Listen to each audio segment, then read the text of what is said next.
Alabado sea Jesucristo, por siempre sea alabado. Ven Espíritu Creador, autor de los 7 dones, dedo de la diestra paterna, fiel promesa del Padre, que enriqueces nuestra palabra.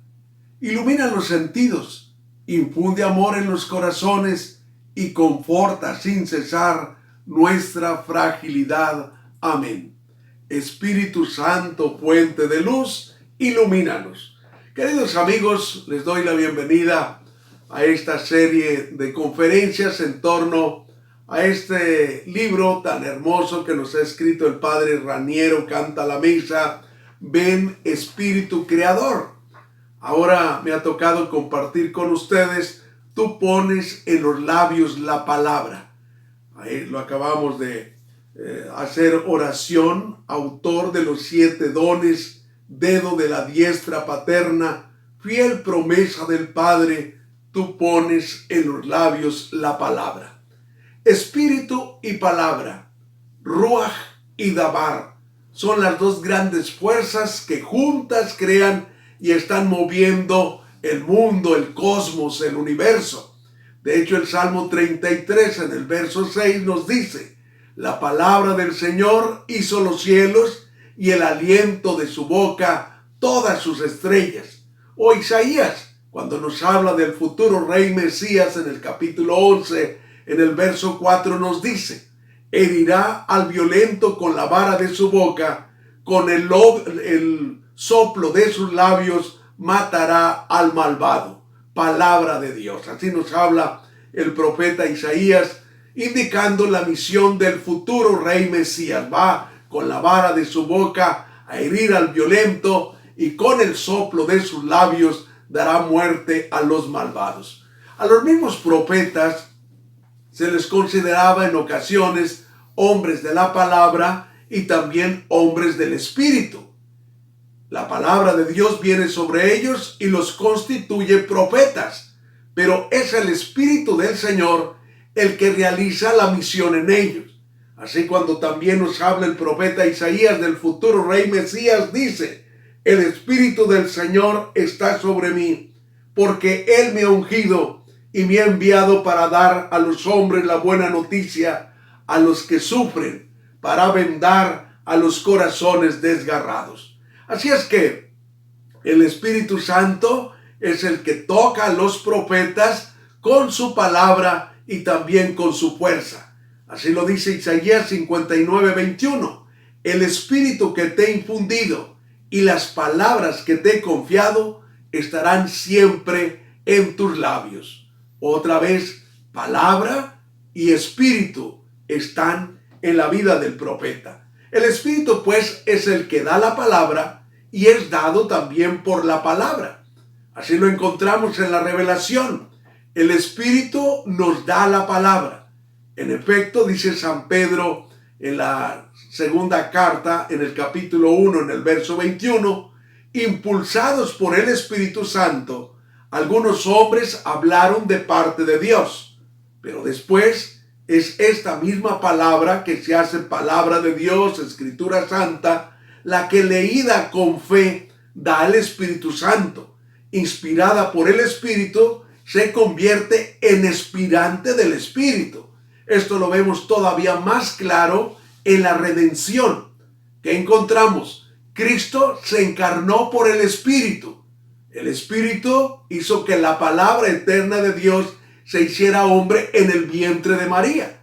Pero después, en su Pascua, esa palabra eterna desde la cruz nos da al Espíritu Santo. Entonces, fíjate cómo el Espíritu suscita la palabra, pero después la palabra también nos da el Espíritu Santo. Esta reciprocidad explica por qué la cristología no se puede prescindir de la neumatología, es decir, del estudio del Espíritu Santo y viceversa. Sin la palabra, el Espíritu está ciego, y sin el Espíritu, la palabra está muerta, nos dice el Padre Cantalamessa.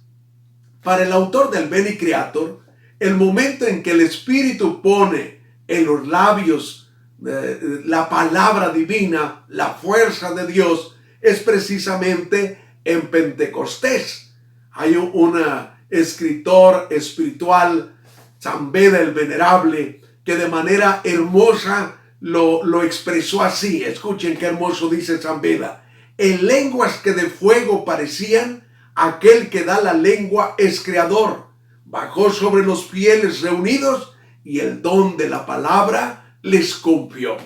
Fíjate, entonces el Espíritu Creador es el que descendió en Pentecostés y les dio el don de la palabra. Por eso San Pedro y los apóstoles comenzaron a hablar aquellas palabras que traspasaron el corazón de los hombres. En la Sagrada Escritura, la imagen de Dios que pone en los labios de alguien su palabra está siempre ligada a la profecía. Así, por ejemplo, cuando el libro del Deuteronomios nos habla de aquel profeta que Dios va a suscitar, uno como Moisés, dice el libro del Deuteronomio, pondré mi palabra en su boca. Del profeta Isaías y del profeta Jeremías se dice lo mismo. He puesto mis palabras en tu boca. Así lo encontramos en Isaías 51:16 y en Jeremías 1:9. Tú pones en los labios la palabra. Así decía el Beni Creator. Evoca también ese pasaje evangélico en el cual Jesús le va a decir a sus apóstoles que no tienen que preparar lo que van a decir cuando los llamen a juicio. Será el Espíritu de Dios el que pondrá en sus labios un lenguaje y una sabiduría que nadie va a poder rebatir. Así lo encontramos en Lucas 12:12 y también en 21:15. Así es que nos dice el himno, tú pones en los labios la palabra. Y en Pentecostés, ¿qué sucedió? Aquellos apóstoles comenzaron a hablar en un lenguaje que todos entendían. Vamos a, en este momento, el Padre Raniero, aunque no son los carismas más importantes, de hecho San Pablo pone por encima del carisma de la glosolalia y del canto en lenguas, pone por encima el carisma de la profecía. Pero se da tanto en la renovación, tanto el don de lenguas como el canto en lenguas, que vamos a comenzar explicando estos dones. Las manifestaciones del Espíritu relacionadas con la lengua, a las que podemos llamar carismas de la palabra, encontramos entre ellos a la glosolalia, que San Pablo le llama variedad de lenguas, don de lenguas o hablar en lenguas. Se manifestaba en forma de mensajes pronunciados en la asamblea o bien en forma de plegaria personal prolongada en el ámbito privado. No todos nosotros tenemos la experiencia del don de lenguas, o bien porque lo tenemos, o bien porque lo hemos escuchado de alguna manera a alguien que lo tiene. Pero el Padre Raniero nos cuenta el testimonio de un sacerdote que recibió ese don. Y este sacerdote dice, mientras estaba allí de rodillas y escuchaba las voces de los que oraban sobre mí, empecé a advertir como un gorgoteo en mi interior. Lo tenía allí y no sabía qué hacer con él. El primer día del año, mientras iba a visitar a mi familia, me sentía empujado a soltarme así sin más, dejando que ese gorgoteo saliera, pasara lo que pasara. Me salió una melodía sin palabras. 3 días después me llegaron las palabras correspondientes a la melodía. El Espíritu del Señor ha tocado mi alma. Pero en lugar de apagarse, ese gorgoteo seguía allí. Parecía ir más allá de todo aquello que yo podía expresar, con la melodía o con las palabras. Subí a mi habitación, cerré la puerta, me arrodillé y di rienda suelta. De modo que este era el famoso don de lenguas. Alabar a Dios, dejando que sea el Espíritu el que lo haga en ti, por ti y contigo. Desde entonces mi vida ha sido tan distinta, tan rica, tan llena de acontecimientos inexplicables. He experimentado una fuerza y vitalidad nuevas, una mayor disponibilidad para correr riesgos por el Señor, una mayor capacidad de hacer frente al estrés y al caos. Así daba su testimonio este sacerdote. Todos sentimos a veces el deseo de ir más allá del esquematismo de las palabras y los conceptos. El padre Raniero nos dice que se puede salir de dos maneras, o bien con el silencio, o bien trascendiendo las palabras, y eso es lo que ocurre precisamente en la glosolalia.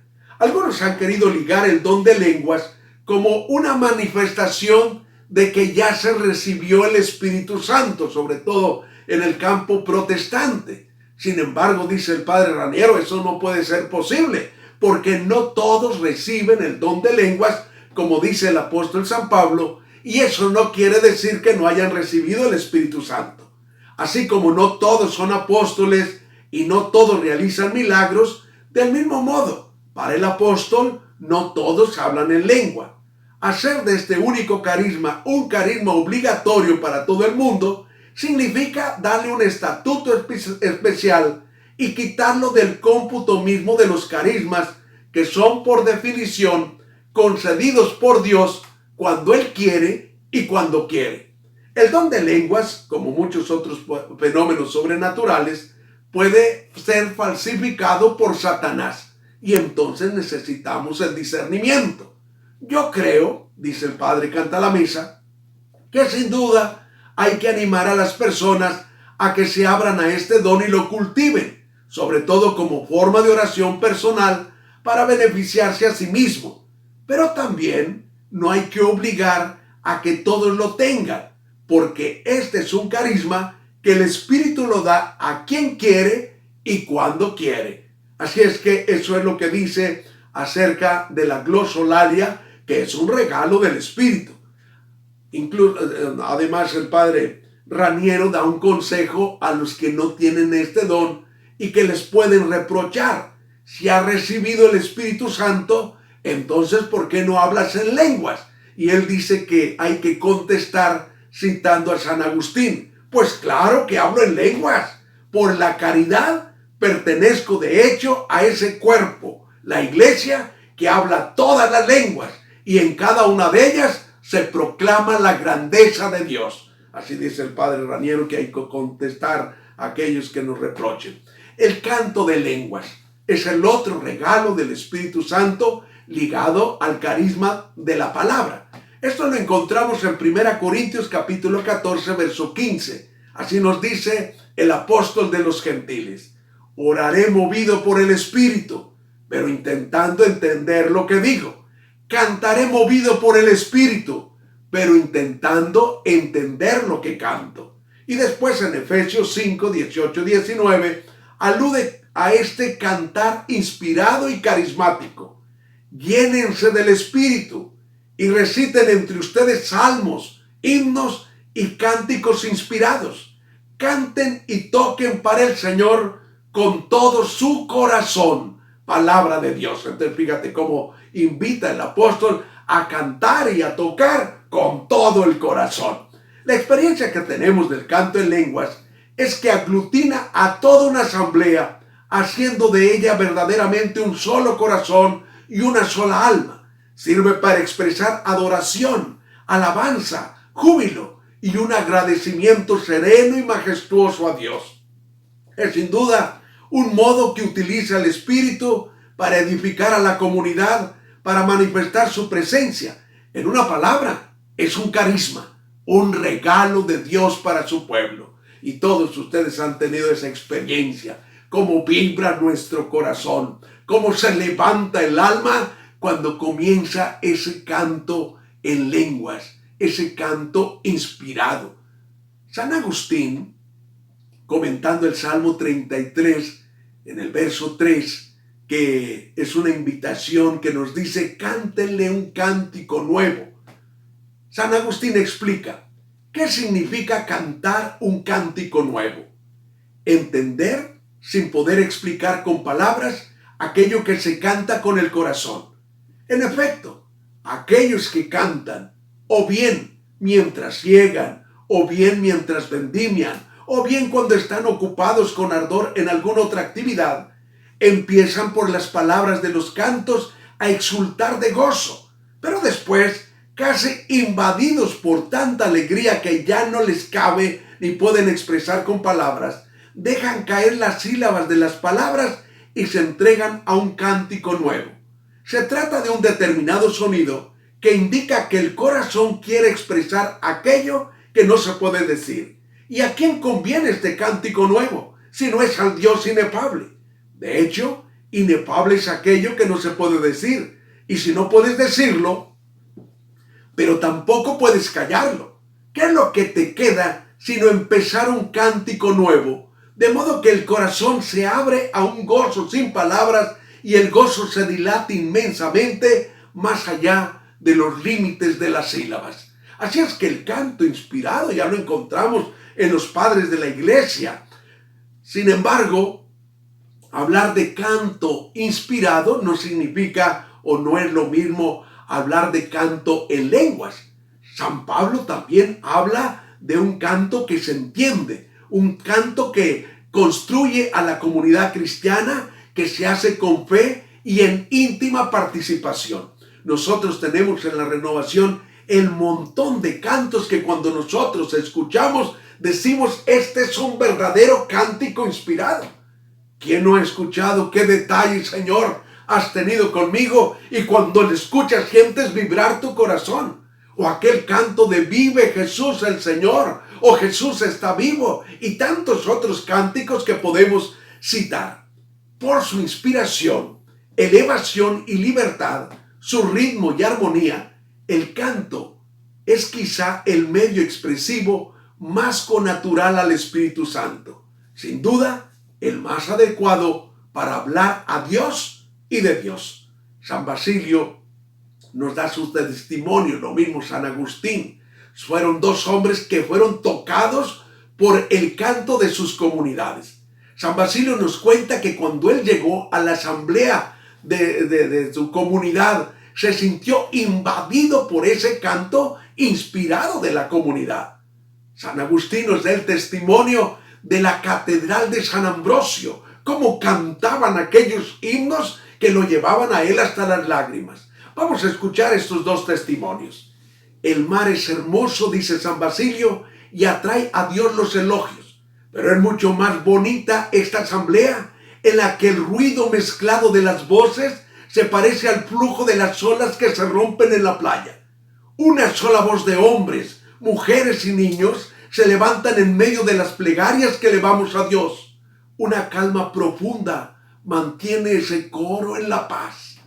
Fíjate qué hermosa descripción nos hace este padre de la iglesia de su comunidad. La mezcla de las voces de los hombres, mujeres y niños elevaban el corazón a Dios. Y lo mismo dice San Agustín.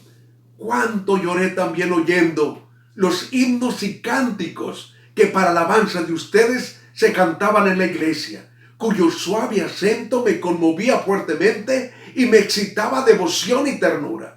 Aquellas voces se insinuaban por mis oídos y llegaban hasta mi corazón sus verdades, que causaban en mí tan fervorosos afectos de piedad que me hacían derramar copiosas lágrimas con las cuales me hallaba bien contento.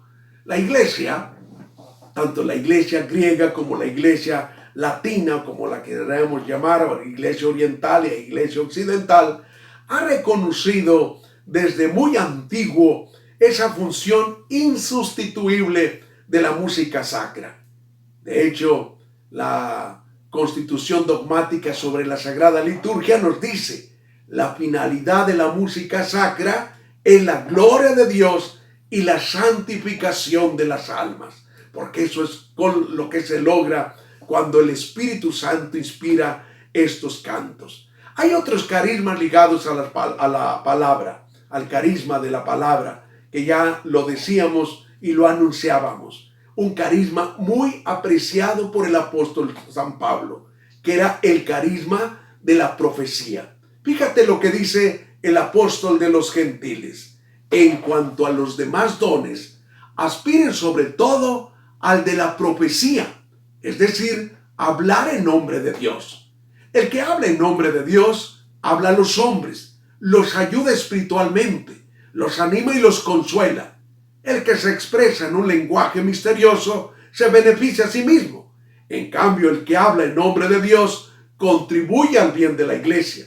Si todos están hablando en nombre de Dios y entra ese no iniciado o uno que no cree, entre todos le harán recapacitar y reconocer sus pecados, quedando de manifiesto los secretos de su corazón. Caerá entonces de rodillas, adorará a Dios y proclamará que Dios está verdaderamente entre nosotros. Oye, fíjate lo que dice San Pablo. Cuando tú estás hablando en profecía, la gente tiene la experiencia de que Dios está en este lugar. Y si es una persona que es un no creyente, que va a exclamar, Dios está entre ustedes. El carisma de la profecía tiene que ir acompañado siempre en su ejercicio por el discernimiento de espíritus. Así nos dice San Pablo en 1 Corintios capítulo 12, verso 10. A otro, el hablar en nombre de Dios, y al otro, distinguir entre espíritus falsos y verdaderos. Es decir, junto con el don de la profecía, se da el don de discernimiento, que debe distinguir e interpretar. Distinguir si el espíritu viene de Dios o es un espíritu humano diabólico, e interpretar lo que el espíritu ha querido decir en una situación concreta. De hecho, el apóstol recomienda: no apaguen la fuerza del espíritu, no menosprecien los dones proféticos, examínenlo todo y quédense con lo bueno. Apártense de todo tipo de mal. La profecía verdadera y la falsa, Jesús nos dio la clave para distinguirla. ¿Y cómo la distinguimos? Nos dice Mateo capítulo 7, verso 16, por sus frutos. Ese es el principio básico. Por sus frutos los conocerán. Otro carisma vinculado también a la palabra es la enseñanza.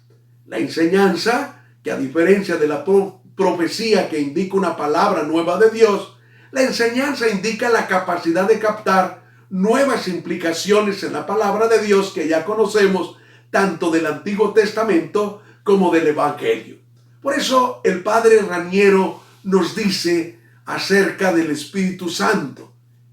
Dice así: el Espíritu Santo pone en la boca del agiógrafo la palabra revelada y tenemos la Escritura. Pone en la boca de la iglesia la palabra de alabanza y tenemos la liturgia. El Espíritu Santo pone en la boca de los padres la palabra de definición y tenemos el dogma. Pone en la boca de los pastores la palabra de enseñanza y tenemos el magisterio.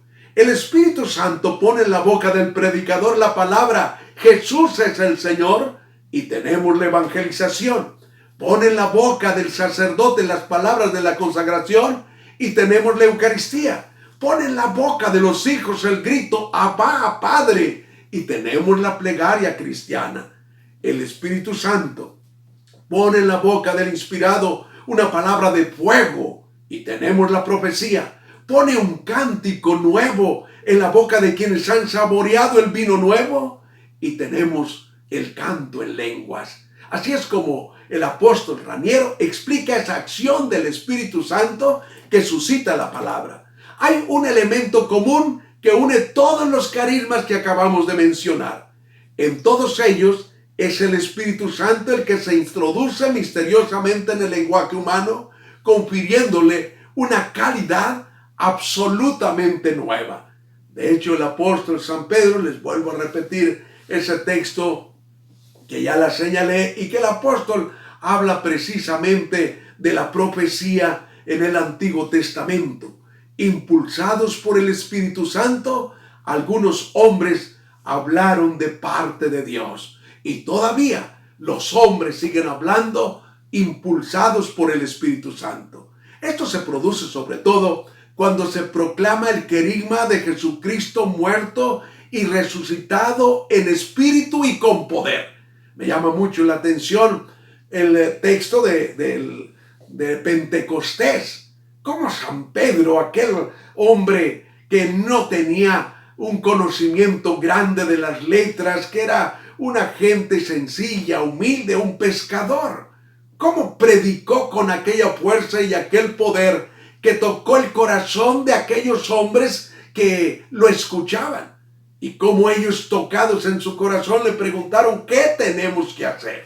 Y así se sigue repitiendo. En cada querisma tenemos a Chonita, a Juanita, a Panchito, que son los que predican. Gente sencilla del pueblo, pero que el Espíritu Santo los toma y entonces la gente sigue siendo tocada en sus corazones. El apóstol San Pablo lo explica de la siguiente manera: mi palabra y mi predicación no consistieron en sabios y persuasivos discursos, fue más bien una demostración del poder del Espíritu, para que su fe se fundara no en la sabiduría humana, sino en el poder de Dios.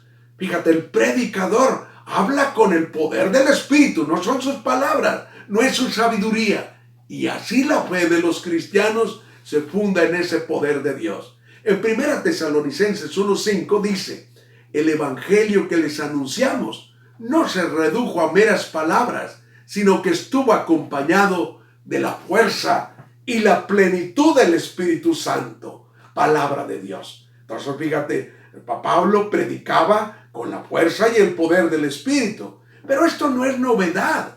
Ya en el Antiguo Testamento se daba esto. El libro del Siracide, en el capítulo 48, verso 1, dice del profeta Elías: como un fuego, su palabra quemaba como una antorcha. O Dios mismo dice del profeta Jeremías: no es mi palabra fuego, oráculo del Señor, y martillo que tritura la roca. Así es que Dios siempre ha hablado a través de sus profetas y a través de sus apóstoles con la fuerza y el poder del Espíritu Santo. Tenemos pues una necesidad urgente de dejar entrar el fuego del Espíritu Santo en todas las palabras que salen de nuestra boca cuando nos ponemos a predicar. De lo contrario, puede que sean palabras muy sabias, llenas de sentido, pero vacías de poder. Iluminan, pero no mueven. Son palabras inútiles. De hecho, el Señor Jesús le dijo a los apóstoles que en el día del juicio tendrían que dar cuenta de las palabras vacías que hayan dicho.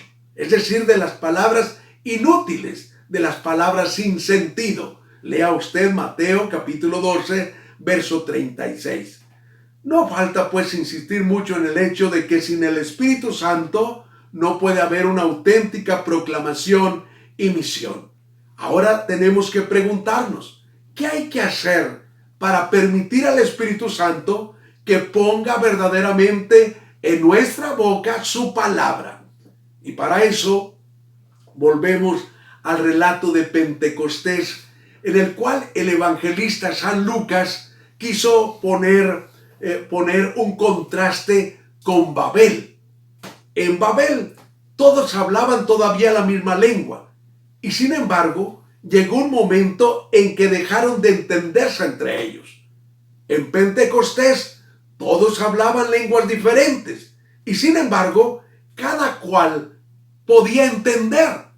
¿Cómo explicamos esto?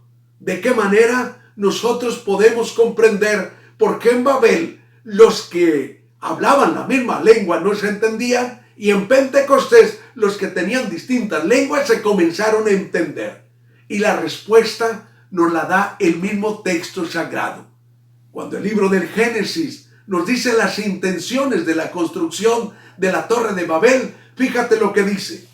La gente, aquellos que tenían la misma lengua, se dijeron: vamos a edificar una ciudad y una torre cuya cúspide llegue hasta el cielo.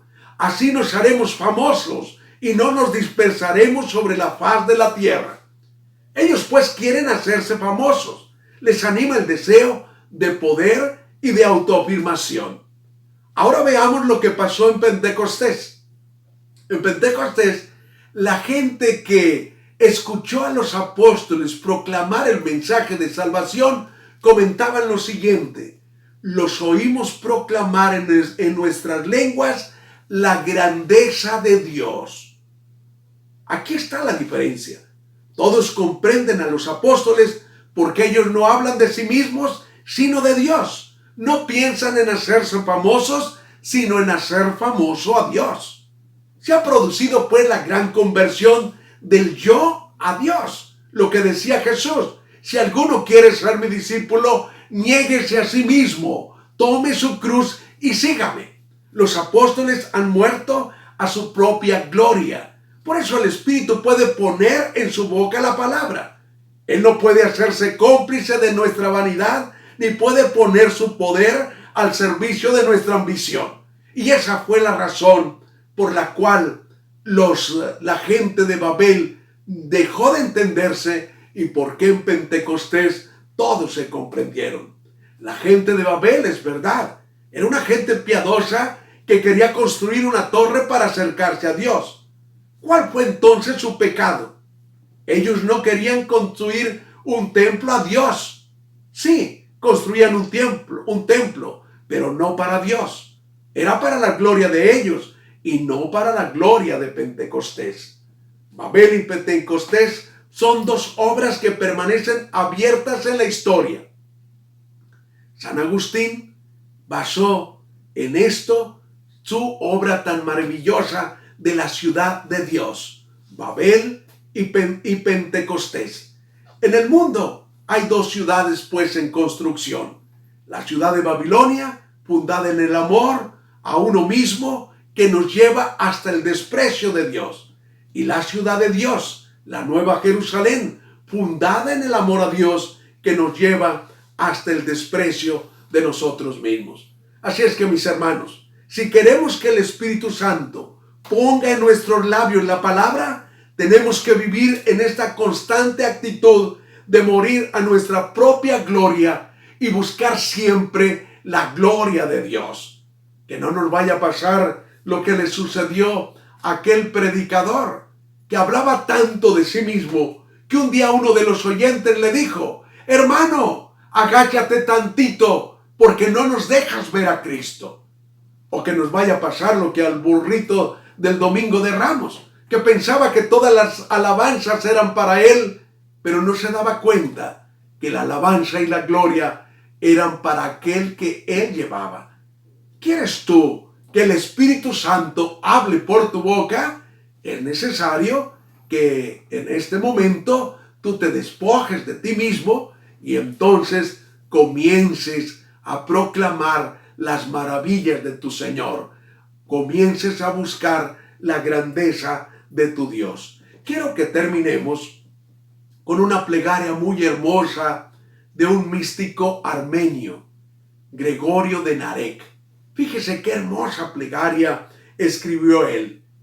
Yo suplico a tu inmutable y omnipotente soberanía, oh Espíritu poderoso, envía el rocío de tu suavidad. Tú que consagras a los apóstoles, que haces hablar a los mudos y abres los oídos a los sordos, dame también a mí, pecador, la gracia de hablar con seguridad del misterio vivificante de la buena nueva del Evangelio. Ahora que me dispongo a exponer en público tu palabra, que tu misericordia me preceda y me sugiera interiormente, en el momento adecuado, lo que es digno y útil, lo que te es grato, para gloria y alabanza de tu divinidad y para la edificación plena de la Iglesia Católica. Amén.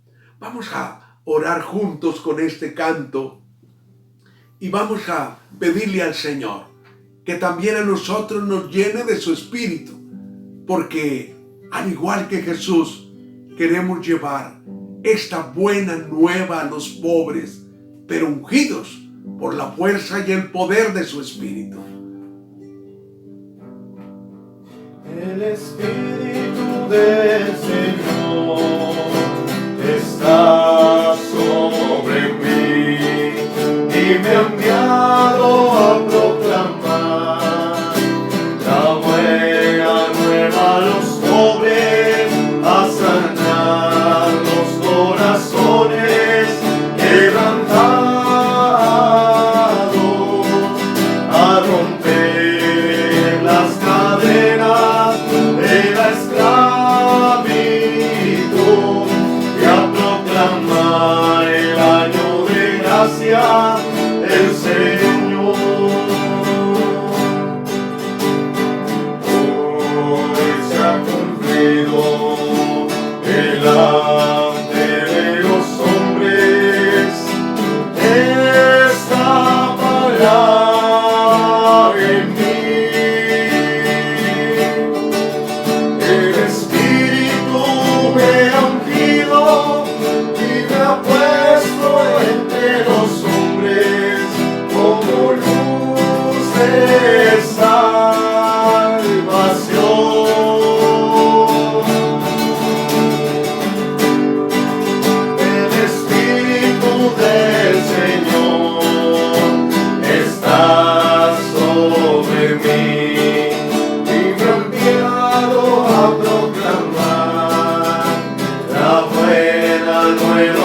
pobres, a sanar los corazones quebrantados, a romper las cadenas de la esclavitud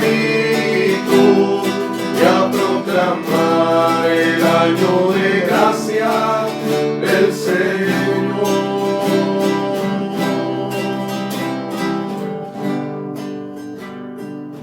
Mis hermanos, así como el Padre envió a Jesús, así también Él nos envía a nosotros con la fuerza y el poder del Espíritu Santo a proclamar esa buena nueva de salvación, ese mensaje de gracia para toda la humanidad.